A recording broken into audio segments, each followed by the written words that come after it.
बकोइया बना के रे मरला भतार जवनिया के हमारा चटेला अचार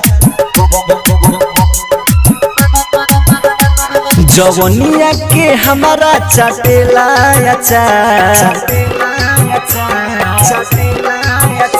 लहंगावा के हमारा चटेला अचार जवनिया के हमारा चटेला अचार बकोइया बना के रे मरेला भतार बकोइया बना के रे मरेला भतार जवनिया के हमारा चटेला अचार बकोइया बना के रे मरेला भतार बकोइया बना के रे मरेला भतार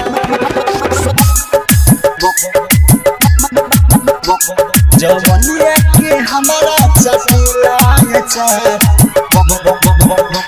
बकोइया बना के रे मरेला भतार बकोइया बना के रे मरेला भतार रोज रोज खइला से आदत बा पड़ल ओकरा दबैला से दुनु बा बढ़ल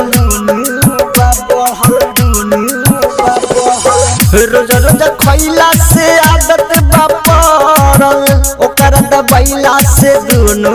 रे बढ़ल दम नहीं धरे करे लगातार बकोइया बना के रे मारेला भतार बकोइया बना के रे मारेला भतार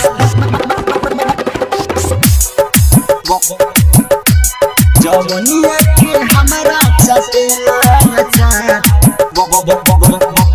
बकोइया बना के रे मरेला भतार बकोइया बना के रे मरेला भतार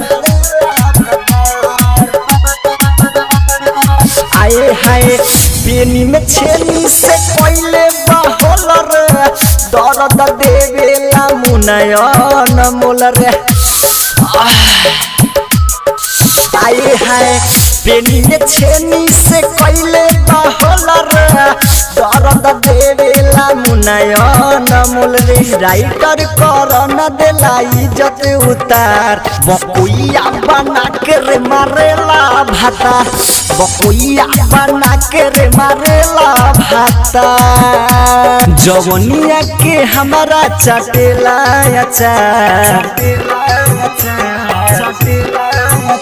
लहंगावा के हमारा चटेला अचार जवनिया के हमारा चटेला अचार बकोइया बना के रे मरेला भतार बकोइया बना के रे मरेला भतार जवनिया के हमारा चटेला अचार बकोइया बना के रे मरेला भतार बकोइया बना के रे मरेला भतार। Jaiswal movie recording studio Delhi.